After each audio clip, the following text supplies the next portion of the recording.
ça fait peut-être un petit peu Jean-Claude Van Damme, dit comme ça. Je dis ça avec beaucoup de respect pour Jean-Claude Van Damme, hein, je le précise.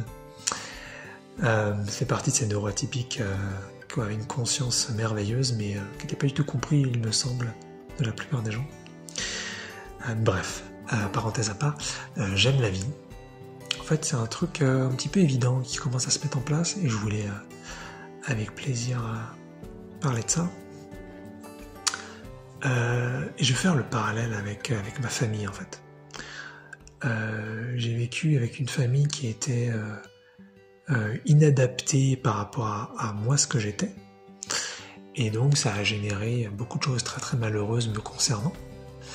Enfin, il y a plein de gens qui ont des enfances difficiles, hein. Donc, je suis pas en train de dire, évidemment, que mon enfance a été nécessairement plus difficile qu'une autre. Hein. C'est pas ce que je dis là, mais j'explique juste que il y avait en fait quelque chose d'inadapté. Il y a des questions d'ailleurs spirituelles qui viennent là-dessus, mais j'ai pas encore la conscience. A priori, il y a eu une merde dans l'incarnation, quelque chose de cet ordre-là. Mais bon, quand j'aurai la conscience, quand je serai enfin moi, je pourrai avoir ces réponses-là.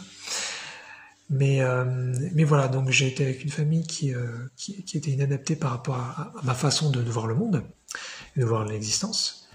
Et donc ça a généré donc beaucoup de divergences, j'ai envie de dire, voilà.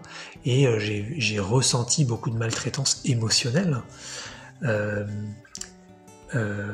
Et puis beaucoup d'incompréhension, puis plein de choses. Enfin, bon, rien d'extraordinaire hein, pour des enfances difficiles, hein, je le répète encore. Et pourquoi je dis ça? Parce que quelque chose de très très positif maintenant depuis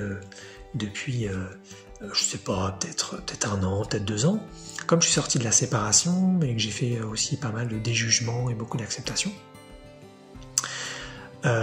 j'ai aussi appris à voir que ma famille, ils avaient fait de leur mieux et puis qu'ils étaient très bien tels qu'ils étaient et que voilà, ils avaient rien à changer.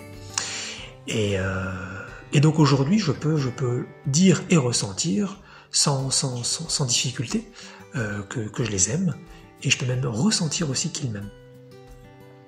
Et je peux voir des comportements très bienveillants et vraiment un minimum amour à mon égard, et ça a pour moi beaucoup de valeur. Donc je suis très très content de ça, et je reviens d'hyper loin puisque je les avais vraiment détestés pendant longtemps, je m'étais senti vraiment abandonné, vraiment seul, donc il y a vraiment eu un parcours énorme, quoi.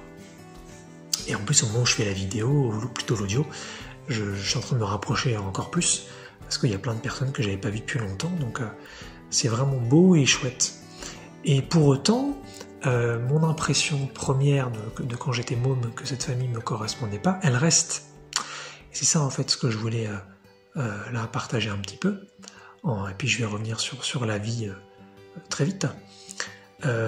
C'est que c'est pas parce qu'une chose finalement ne nous correspond pas ou nous correspond peu qu'il n'y a pas d'amour possible. Et certes, ça va pas forcément être un amour, je dirais, nécessairement très profond, quoique d'ailleurs. Mais en tout cas, il y a un amour réel et significatif, donc c'est pas du tout négligeable par définition. Et donc voilà, donc je prends cette comparaison-là parce que c'est quelque chose de vraiment, quand je répète, quand je viens très très très loin, il y avait beaucoup de haine, il y avait beaucoup de difficultés. Et maintenant, aujourd'hui, je sens qu'il y a de l'amour dans les deux sens. Et c'est pas rien du tout, quoi. Et ben la vie, ça me fait penser un peu à ça, en fait. C'est pour ça que j'ai commencé un petit peu à ressentir que j'aimais la vie. C'est que j'ai toujours senti qu'il y avait eu un conflit avec la vie. Puisque depuis très longtemps, je ressens qu'il y a beaucoup de cruauté qui font partie de la vie à mon égard. Encore une fois, je ne me sens pas du tout seul dans cette situation. Mais voilà, moi je l'ai vécu évidemment dans mon individualité, comme plein de gens le vivent tel quel aussi.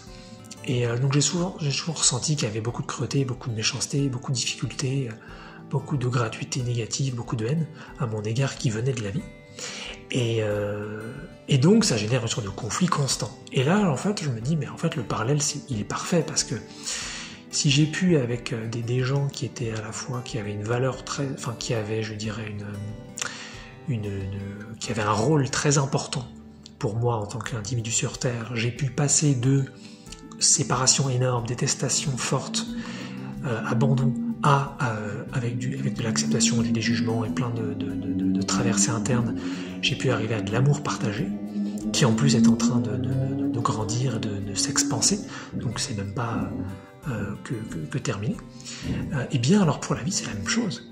C'est-à-dire que s'il y a eu détestation ressentie de par la vie, et bien aujourd'hui je pense que je peux commencer à ressentir vraiment que j'aime la vie, que la vie m'aime, tout en ressentant et en gardant donc que effectivement je trouve que ce modèle terrestre, ce modèle présenté sur Terre aujourd'hui tel quel, à la fois d'ailleurs sociétal comme d'ailleurs organique, et voilà, et énergétique et émotionnel, avec la conscience actuelle et collective des humains, et alors je peux dire qu'aujourd'hui ça me correspond très peu. Donc dire que j'aime la vie ne veut pas nécessairement dire qu'elle est parfaite et qu'elle me va très bien, pas du tout. Et c'est ça en fait, on peut aussi aimer alors que les choses sont imparfaites, on peut aussi aimer alors que les choses nous correspondent peu. Et donc ça, je trouve ça très très très beau, parce que ça permet de sortir d'un conflit un petit peu automatique, qui est que tant que c'est pas parfait, je n'aimerais pas. Tant qu'on n'aura pas un comportement parfait à mon égard, je n'aimerais pas. Et bien justement, ça permet de sortir de ça, ça permet de sortir donc de grosses colères, de gros ressentiments.